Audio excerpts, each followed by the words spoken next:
आसिफ के लिंचिंग के मामले में जिस तरह से पिछले एक हफ्ते से राजनीति उस वक्त और ज्यादा गर्मा गई है जब गुजरों ने महापंचायत करके जिस तरह के वीडियो वहां से आ रहे हैं और सीधा हमला बोलते हुए ये कह रहे हैं कि अगर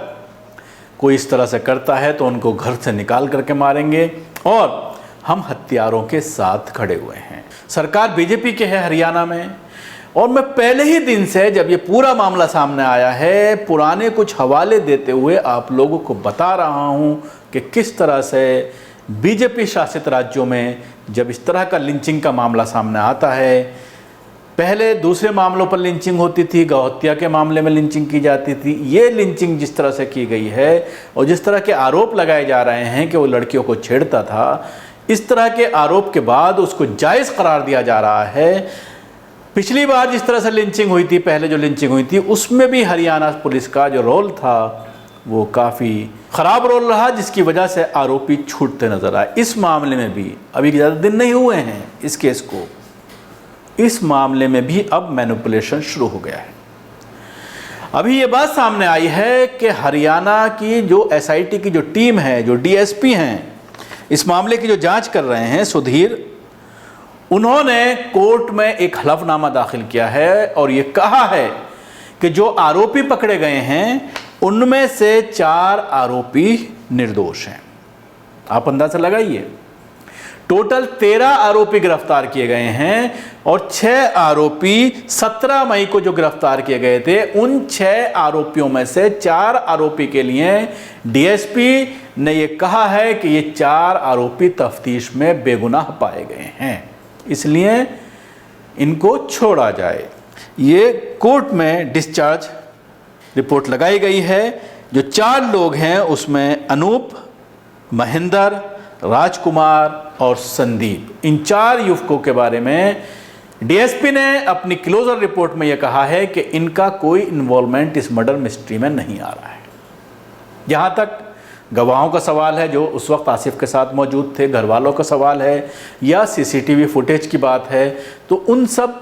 चीज़ों को पुलिस खंगाल रही है, लोगों से तफ्तीश कर रही है, बात कर रही है, और पुलिस का ये दावा है कि इनका इन्वॉल्वमेंट, इन 4 का जिनका जिक्र मैंने अभी किया, जिनके नाम अभी मैंने लिए, इन 4 का इस मर्डर मिस्ट्री में कोई भी इन्वॉल्वमेंट नहीं है, इस लिंचिंग में कोई भी इन्वॉल्वमेंट नहीं है। अब आप खुद अंदाज़ा लगा सकते हैं कि किस तरह से अब केस को मैनिपुलेट किया जा रहा है, किस तरह से अब केस को, जब ज़्यादा हंगामा हुआ, लोग सड़कों पर उतरे, रोड जाम करने की कोशिश की, तो आनन फानन में पुलिस ने गिरफ्तारियां की, मर्डर केस लगाया गया, 13 लोगों को गिरफ्तार किया था, जिसमें से अब 4 के बारे में ये रिपोर्ट लगाई गई है कि इस केस को उन 4 के लिए बंद किया जाए, उन 4 को इस केस से निकाला जाए, क्लोजर रिपोर्ट लगाई गई है। बाकी बचते हैं 9। तो अब ये देखने वाली बात होगी कि क्या ये 9 ही आरोपी हैं, क्योंकि घर वाले जो साथ में मौजूद थे उन्होंने ये कहा था कि 25 से 30 लोग थे, 25 से 30 युवक थे जिन्होंने इस वारदात को अंजाम दिया। तो अब ये देखने वाली बात होगी कि क्या पुलिस इस पूरे मामले में इंसाफ दिला पाएगी आसिफ के घर वालों को। आसिफ जिसको बेरहमी से उस वक्त कत्ल कर दिया गया जब वो अपनी बहन के घर से आ रहा था, और जिस तरह से उसकी पिटाई की गई, जिस तरह से उसको मारा गया, तो क्या जो अब बाकी आरोपी हैं उनको भी किसी न किसी बहाने से इस केस से निकालने की कोशिश की जाएगी। जिस तरह से और केसेस में ये देखने में आया है कि चाहे वो पहलू खान की बात करें, चाहे वो जुनैद की बात करें, इस सब केसेस में जिस तरह से इन लोगों को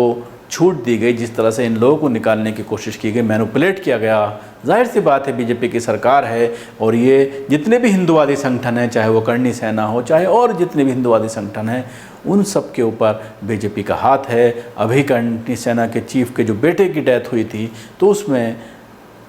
हेल्थ मिनिस्टर हरियाणा के वो खुद पहुँचे थे मिलने के लिए इनसे, और जिस तरह से सांत्वना दी गई थी, तो जाहिर सी बात है पूरी तरह से इन हिंदुवादी लीडरों पर, हिंदुवादी संगठनों पर बीजेपी और आरएसएस का पूरा हाथ है और इनकी शह पर ही इस तरह की राजनीति होती है ताकि वोट बैंक हासिल किया जा सके और ध्रुवीकरण किया जा सके।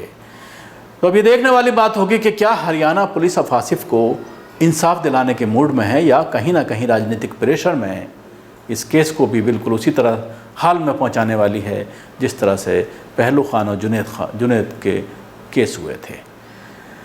कमेंट्स करके आप हमें ज़रूर बताएं, क्या जिस तरह से 4 लोगों की क्लीन चिट दी गई है, क्या ऐसे हालात में बीजेपी शासित राज्य में आसिफ को इंसाफ मिल पाएगा और बीजेपी क्या बचाने की कोशिश कर रही है आसिफ के जो आरोपी हैं उनको। हमारे चैनल को सब्सक्राइब करना ना भूलें, इसके साथ ही बेल आइकन जरूर दबाएं। धन्यवाद। सभी अहम खबरों के लिए न्यूज़ MX को सब्सक्राइब करें, साथ ही बेल आइकॉन को जरूर दबाएं। लाइक, शेयर, कमेंट करना ना भूलें।